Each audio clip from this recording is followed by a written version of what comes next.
সামাজিক অবক্ষয়ের অবস্থানের শেষ কিনারায় আমরা দাঁড়িয়ে আছি বলে চলে। কারণ প্রায় প্রতিটি পরিবারেই বললে চলে ৮০% ঊর্ধ্বে যে আসলে মা বাবা ছেলে মেয়ের থেকে যতটা তাদের পাওয়া প্রয়োজন তার সামান্যটুকু অংশ পায় না বললেই চলে, যেটা আমরা আমাদের গ্রামের বাস্তবতার ভিতরেই আমরা দেখি। কিন্তু এরপরে যখন এক জায়গায় আসি তখন বলতে হয় আমরা ভালো আছি, আমরা মা বাবাদের ভালোবাসি, ভালো দেখি, মা বাবাও বলে আমরা ছেলে মেয়েদের কাছে থেকে ভালো আছি, সুখী আছি।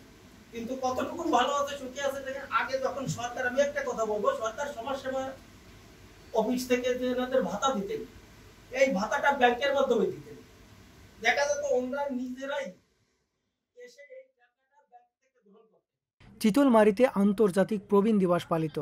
উপজেলা সমাজসেবা অফিস আয়োজিত বাগেরহাটের চিতলমারীতে মর্যাদাপূর্ণ বার্ধক্য, বিশ্বব্যাপী প্রবীণ পরিচর্যা ও সহায়তা ব্যবস্থা শক্তিশালীকরণ ৩৪তম আন্তর্জাতিক প্রবীণ দিবস পালিত হয়েছে।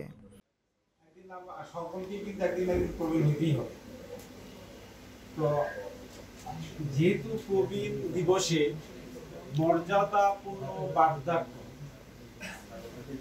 সবাই সকলের জায়গা থেকে একসময় বার্ধক্যে যাবে, একটা সঞ্চয় তাকে করতে হবে। সেটা কোনো প্রাতিষ্ঠানিক হতে পারে কিংবা কোনো অর্থনৈতিক হতে পারে। বৃদ্ধ বয়সে মানুষ কিন্তু, যেমন আমরা চাকরি করতে পারি 59 বছর পর্যন্ত, আপনারা যারা খেতে খাবারের কাজ করেন তারাও কিন্তু একদম সারা একটা বয়স পর্যন্ত কিন্তু মানুষ কাজ করতে পারে, এরপরে কিন্তু আর কাজ করতে পারে না। তখন কিন্তু সঙ্গত কারণেই সন্তানের উপরে নির্ভরশীল হয়। কারণ সন্তান না থাকলে কি হয়, সে তার যদি সম্পদ থাকে, সেই সম্পদ দিয়ে এই ধরনের সেবাগুলো সে কিনতে পারে। বিভিন্ন রকমের সেবা, যেমন আপনার ডাক্তারি সেবা হতে পারে, তারপরে আপনার মনে করেন যে চলাচলের বা অন্য যেরকম সেবা, দেখা গেল যে আপনি একদম বিছানায় পড়ে গেছেন, আপনাকে কিছু খানা দানা করার জন্য এর খানা দানা করাই দিবে।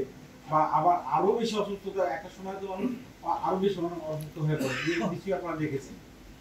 আবার অনেকে কিন্তু বেশি না, দেখা গেল যে এক সময় মানুষকে মৃত্যু করলে যেতেই হবে।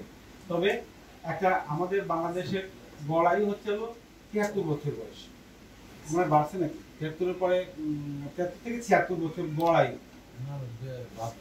মঙ্গলবার সকাল 10টা উপজেলা অডিটোরিয়াম মিলনায়তনে উপজেলা নির্বাহী অফিসার নয়ন কুমার রাজবংশীর সভাপতিত্বে র্যালি ও আয়োজন সভা অনুষ্ঠিত হয়। এ সভায় বক্তব্য রাখেন উপজেলা মহিলা বিষয়ক অফিসার মোহাম্মদ হাফিজুর রহমান, ইউপি সদস্য অনিমেষ পাণ্ডে। উপস্থিত ছিলেন উপজেলা কৃষি অফিসার কৃষিবিদ মোহাম্মদ সিফাত আল মারুফ, মৎস্য অফিসার মোহাম্মদ শেখ আসাদুল্লাহ, প্রাণী সম্পদ অফিসার আহমেদ ইকবাল, যুব উন্নয়ন অফিসার শেখ মোহাম্মদ আসগর আলী, সমবায় অফিসার এবং মোহাম্মদ সাইফুল ইসলাম প্রমুখ। অনুষ্ঠান সঞ্চালনে ছিলেন উপজেলা সমাজসেবা অফিসার মোহাম্মদ সোহেল পারভেজ।